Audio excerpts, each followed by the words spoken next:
vamos al primero de los temas del día de hoy. Tiene que ver con, en este caso, la situación por lo que está atravesando Brasil, nuestro vecino país, que nos preocupa, por cierto, porque recuerden que allí se han ido manifestando varias cepas y subcepas del COVID-19. Algunas ya tienen un nombre conocido, como puede ser la de Río, otras las de, le llaman P1, que es la que se dio en el norte del país, en Manaos. Pero para hablar de este tema estamos con una colega que ella es argentina, pero está residiendo en Bucios. Es la segunda ocasión que tengo la oportunidad de entrar en contacto con ella. Me refiero a Ana Dagorret y está ya en contacto vía Zoom. Así que la saludamos desde El Dorado. ¿Qué tal, Ana? ¿Cómo está? Buenas tardes. Hola Omar, ¿cómo te va? ¿Qué tal a toda la gente del Dorado? Mucho gusto de hablar con ustedes. Igualmente, igualmente. Bueno, ¿cómo está la situación ahí en donde residís, en Bucios, pero en general, cómo está Brasil en este momento? Bien, mira, te cuento particularmente la situación de Bucios. Es una situación que se extiende por todo el estado de Río de Janeiro. Bucios, hay que recordar, es parte del estado de Río de Janeiro, uno de los 92 municipios que conforman el estado, y hoy por hoy todo el estado de Río de Janeiro, incluyendo Bucios también, está entrando en una fase que es un poco más restrictiva. ¿Por qué? Porque estamos con 95% de ocupación de las camas de terapia intensiva en todo el estado y 85% de ocupación de las camas de enfermería en todo el estado también. Con lo cual, si antes estábamos ante una situación que nos permitía trasladar pacientes hacia otros municipios, hoy por hoy no contamos con esa posibilidad. Entonces, bueno, estamos entrando en una fase más restrictiva que va desde el día de hoy, 26 de marzo, hasta el día 6 de abril. Van a ser 10 días en los cuales va a haber restricción de la circulación, particularmente en Bucios y en diferentes municipios que conforman el estado de Río de Janeiro, sobre todo aquellos municipios que tienen playa, ¿no? Han visto por ahí, van a ver reducida su capacidad de circulación. Aquellas personas que no sean de los municipios, o sea, que no residan en los municipios, no van a poder ingresar, y a su vez también no se va a poder ingresar a las playas. Esta es una regla que cuenta tanto para el municipio de Bucios como para todo el estado de Río de Janeiro, y que se impulsó a partir de una decisión de la Asamblea Legislativa del Estado, justamente para frenar el ritmo de los contagios en los cuales se encuentra tanto el estado de Río de Janeiro como el resto del país, porque hay que recordar, de los 25 de los 27 estados que conforman el país, se encuentran con alta en el número de casos y muertes. Entonces, bueno, estamos ante una situación muy, muy delicada que va a requerir justamente una disminución drástica de la circulación de personas, y bueno, por eso se llevó adelante esta medida. Claro, mencionábamos la preocupación también de los países colindantes, ¿no es cierto?, como es el caso de la Argentina. Ayer se conoció ya a través de la jefatura de gabinete que en estas horas saldrá un decreto de necesidad de urgencia prohibiendo, disminuyendo por ahora, por un periodo de tiempo que va a estar acotado, los vuelos desde Brasil, pero también desde México y desde Chile. Y como bien mencionaba Ana, Brasil en conjunto, ¿no es cierto?, está en una situación atendible, tal vez un poco más concentrado en Sao Paulo. ¿Podemos confirmar esta información? Porque allí me suena como que está el epicentro hoy, ¿no es cierto?, de la situación sanitaria. Así es, como vos decías, Omar, San Pablo es hoy por hoy el estado que registra mayor número de casos y muertes. Hay que decirlo, San Pablo todos los días, en los últimos días, estuvo registrando récord en la cantidad de muertes.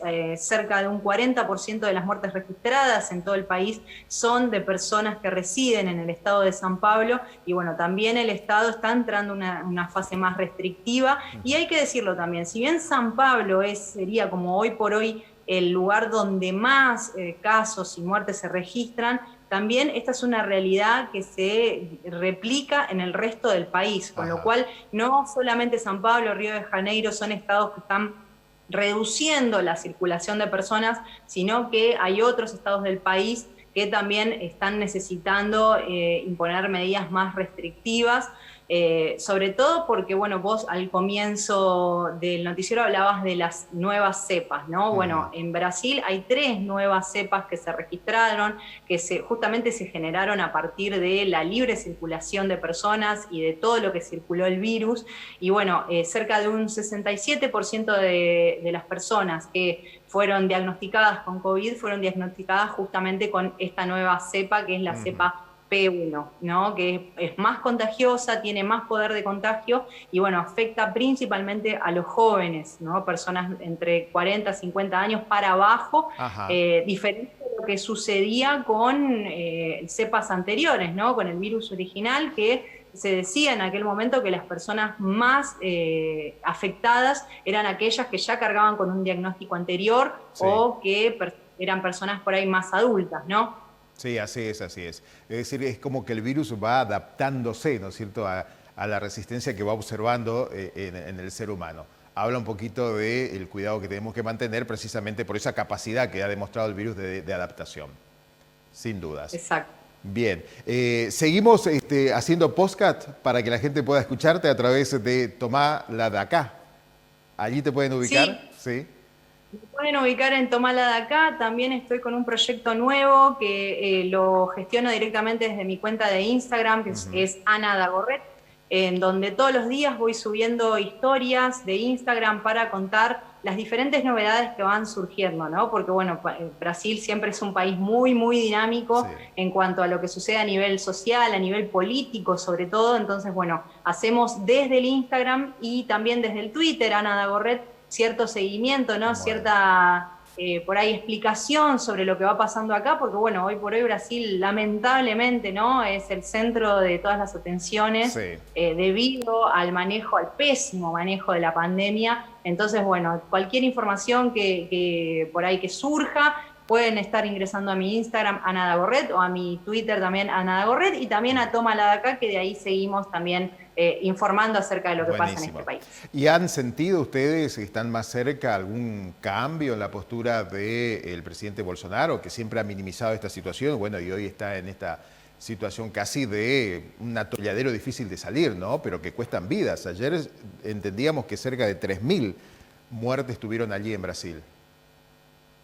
Sí, mira, hubo un cambio de discurso, un cambio de tono en el discurso del presidente Bolsonaro, presionado por autoridades del Poder Legislativo, del Poder Judicial también, presionado por gobernadores, por alcaldes también que ven una situación de colapso inminente. Entonces, digamos, a partir de esa presión es que el presidente decide cambiar el tono de su discurso, lo cual no significa que haya sido un cambio en el contenido, que hoy por hoy es lo más importante. Bolsonaro continúa defendiendo tratamientos ineficaces, continúa hablando mal del distanciamiento social. De hecho, bueno, hace unos días lo escuchamos decir que él no era a favor del distanciamiento social porque el distanciamiento social iba a hacer que él pierda la elección en el año 2022, con lo cual ahí ya tenemos el motivo del cambio de discurso de Bolsonaro, ¿no? No para seguir, no para salvar vidas, sino para él asegurarse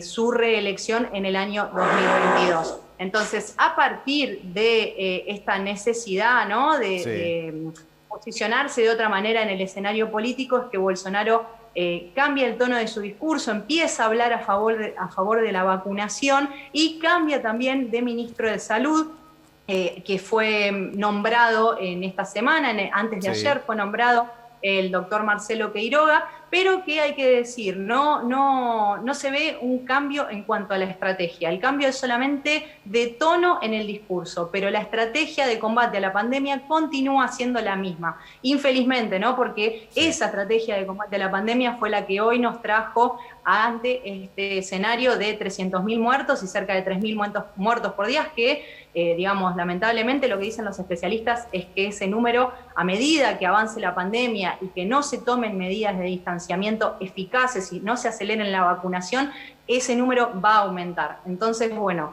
si bien cambió el tono del discurso, la verdad que el contenido continúa siendo el mismo y por lo tanto el panorama es bastante desolador. Bien, lamentablemente, como mencionaba Ana.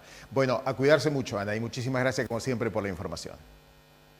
Gracias a vos, Omar, y bueno, un saludo para toda la gente del Dorado. Un gusto siempre charlar con ustedes. Muy amable. Ana Dagorredes, periodista de Argentina, pero residente en Bucios, hablaba de esta situación donde Brasil se convierte lamentablemente en uno de los países con más cantidad de muertos. Ya ha superado los 300.000 y anda por entre 2.000 y 3.000 diarios. Así que fíjense la situación, ¿no? Cuando uno minimiza a este virus, lo minimiza, como decía, una gripecina, decía el presidente brasileño, y sin embargo hoy no sabe cómo salir de ese atolladero. Pero que además también pone en riesgo a toda la región, y por eso las fronteras en la Argentina seguirán cerradas, al punto que en la jornada de ayer, como le decía, ya se anunció un decreto de necesidad de urgencia en donde Argentina va a prohibir los vuelos desde Brasil, desde Chile, que también está pasando por un momento muy difícil, y también desde México. Eso es lo que se conoció hasta el momento. Tal vez después hayan otros países a donde tampoco se podrá